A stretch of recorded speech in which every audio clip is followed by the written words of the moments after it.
Halo, jumpa di 365 series. Kali ini aku mau kasih teaser dan sedikit dari buku Buat Apa Waktu dan Energi Kita, Kiat Produktif atau Productivity Tips ya. Buku ini dibuat dengan Kiat Produktif Efektif Menulis. Tip ini pernah aku berikan saat sharing di grup salah satu komunitas-komunitasan.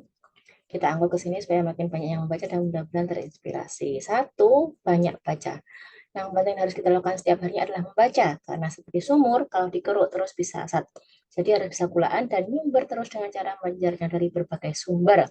Bacaan bisa terkait dengan topik yang sedang kita tuliskan atau sama sekali jauh dari topiknya. Tidak terbatas pada bidang yang kita geluti saja, tapi justru harus luas. Broaden our knowledge biar dapat banyak insight, wawasan, hingga memperkaya dan memperdalam tulisan kita. Dua, golden time. Yuk kita kenali dengan baik golden time kita, yaitu waktu-waktu di mana kita bisa lancar banget menulis. Masing-masing orang bisa berbeda-beda. Kalau aku biasanya jam-jam dini hari setelah bangun tidur dan sholat tahajud sampai menjelang waktu sholat subuh.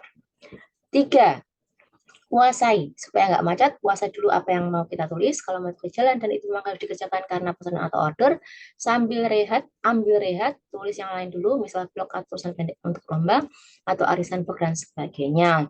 Empat, brainstorming. Brainstorming dengan teman, sahabat, guru sangat berguna karena dia bisa memberikan alternatif plot, sequence, adegan, latar belakang, alasan logika, dan lain-lain. Lima, jadwal. Bikin jadwal atau schedule apa-apa yang sedang kita kerjakan, tempel di dinding, buat di file, tetapkan deadline alias DL kita sendiri, dengan selisih dari DL yang semestinya, jadi kita punya target misalkan 3 atau 5 hari lebih cepat dari yang seharusnya. Jadi nggak mau ketinggalan atau lewat deadline yang bisa berakhir dengan penyesalan. 6. Segera kerjakan. Jika memungkinkan saat membaca pengumuman lomba, segera tulis atau kerjakan, jangan tunda lagi, meskipun saat itu mungkin baru outline atau draft kasarnya. 7. Game. Seperti bermain game yang selalu ingin naik level, demikian pula dalam nulis. Jadi semakin semangat, nambah koleksi tulisan, koleksi buku, sembari berupaya meningkatkan kualitas, karena kualitas itu yang terpenting. Bisa juga shifting naik kelas. Kalau ternyata nulis kisah macam subsequent stories, kisah inspiratif, lalu nulis cerpen, nulis novel, dan seterusnya. Kalau nulis artikel, isai, mungkin shifting, nulis paper penelitian, dan seterusnya. 8. Target. Miliki target, misal karena harus bayar X seharga Y atau mau jalan-jalan dengan biaya Z. Jadi kita kejar supaya dapat segitu duit, harus nulis berapa tulisan atau buku dalam waktu jangka tertentu. 9. Ibadah. Nulis itu ibadah, jadi harus rajin dan semangat. 10. Coba. Berani mencoba, karena semua kan proses, semakin sering dan banyak nulis, lama-lama akan terasah. Asal terus banyak baca, banyak revisi, tidak bosan dan tidak ogah untuk rewrite, menulis kembali. Para profesional itu berangkatnya dari seorang amatir. 11. Disiplin. Disiplin terhadap janji dan schedule yang sudah dibuat sendiri. Jika selesai tepat waktu, kasih hadiah untuk diri sendiri. Kalau lewat, hukum diri sendiri. 12. One by one. Kerjakan satu persatu, step by step. Kalau overwhelm bisa blunder, maunya mau cekat sama barang-barang, tapi nanti malah nggak ada yang selesai. 13. Notebook. Memiliki buku khusus untuk satu bank ide premis atau logline, satu untuk plot atau outline rencana pengembangan ide, satu notebook untuk catatan revisi dari editor, satu untuk bank data dialog atau scene adegan, menarik yang kita temukan, lihat atau dengar ceritanya. Ya mungkin belum bisa dimasukkan dalam cerita atau buku yang sedang kita tulis, tapi siapa tahu nanti bisa berguna. Aku punya notebook merah, seperti punya Mbak Dewi Lestari yang kuning seperti milik Austin Kleon. Ada juga yang hitam, abu-abu, dan biru. Sekarang rencana aku mau bikin juga notebook, memanfaatkan sisa-sisa kardus ya. Jadi ada banyak kardus, itu daripada nyampah. Aku mau bikin potong-potong kecil-kecil, jadi covernya. Terus bikin sisa-sisa kertas apa A4 itu aku potong-potong jadi kecil, terus aku staples, kardus itu menjadi covernya gitu, keren kan? Jadi kita punya notebook, nggak usah beli, bikin sendiri, manfaatkan barang yang ada.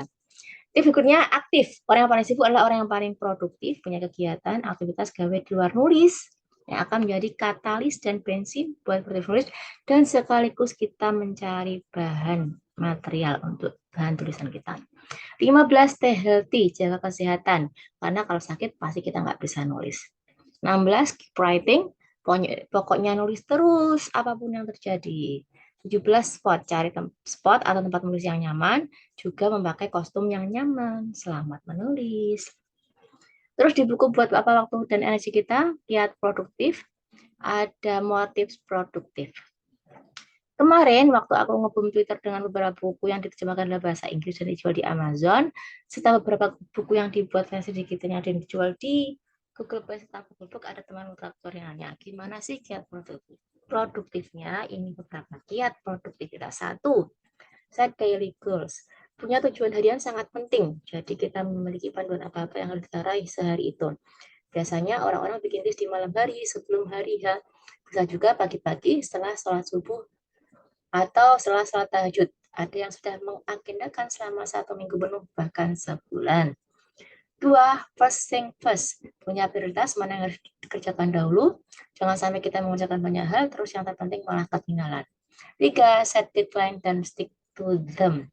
Kalau tidak menetapkan tengah waktu, biasanya bisa plong alias kelewat. Empat, keep task manageable. Atur supaya banyak tugas itu bisa di-manage, kelola dengan baik, tidak kecatalan, tidak hektik, tidak tumpang tindih, dan seterusnya. 15. Train your brain to deep work. Berlatih untuk bisa bekerja tekun dan dalam. Artinya tidak buru-buru kabur sebelum kerjaan selesai. 6. Compartmentalize your time. Waktu kita terbatas. Jadi latih mental kita untuk menggunakannya dengan sebaik-baiknya. 7. Put away your cell phone. Jauhkan ponsel lagi mengerjakan sesuatu biar tidak tergoda scrolling Twitter dan Instagram yang bisa menghabiskan waktu. Ingat Pak Gita Wirjawan, ya kan? Pak Gita Wirjawan itu sudah sering sekali menceritakan hal itu.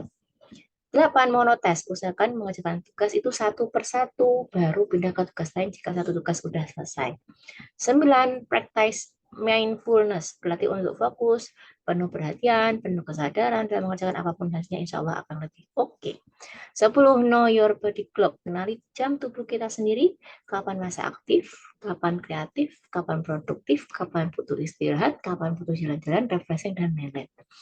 11. Work in 90 minutes cycles, kerja dalam siklus 90 menitan. Jadi setiap bekerja 90 menit, take a break alias istirahat, baru kerja 90 menit lagi. Ada juga yang 40 menitan, ada yang 30 menitan. Masing-masing punya gaya sendiri-sendiri, punya approach sendiri. Teman-teman bisa mengkreasi, mengadaptasi, ya, bisa mengimprove sesuai dengan kebutuhan dan kebiasaan teman-teman sendiri. 12. Take mental breaks. Istirahatkan mental sesekali, jangan dipakai terus-menerus, bisa capek, bosan, exhausted, dan malah ambruk. 13. Set a timer. Atur timer supaya kita punya kecepatan yang sesuai dengan target kita. Timer juga butuh untuk mengatur jadwal rutin, alarm supaya kita istiqomah. 14. Exercise often. Banyak berolahraga karena tubuh yang fit akan lebih produktif. 15. Declutter your workspace. Bersihkan tempat kerja kita, rapikan meja kerja dan ruangannya, agar lebih mudah kita mengambil dan menaruh lagi barang-barang yang diperlukan supaya auranya lebih positif dan energinya lebih baik. 16. Use the 2-minute rule. Gunakan aturan 2 menit. Dapat apa selama 2 menit? Apa gunung aja? Deh. 17. Give yourself a caffeine boost. Beri booster semangat diri sendiri dengan kafein. Biasanya aku ngopi, teman-teman bisa merasakan dengan kayak boosternya sendiri. Apakah ngeteh, ngejus, dan lain sebagainya. 18. Berpindah tugas segera setelah satu tugas selesai. Kalau di bulannya bilang Faida baru gak tapang sahabat. Itu teman-teman, motif produktif adalah 18 item. Tinggal praktekin sih biar tidak cuma omong doang, ya kan? Begitu teman-teman nanti bisa baca teasernya lebih lanjut, ada 21 halaman dibagikan dari 87 halaman. Jika teman-teman mau baca keseluruhan 87 halaman, teman-teman bisa beli bukunya buat apa waktu dan energi kita, kiat produktif di Google Book dan Google Play. Ya, selamat membaca dan tentu saja selamat mempraktekkan.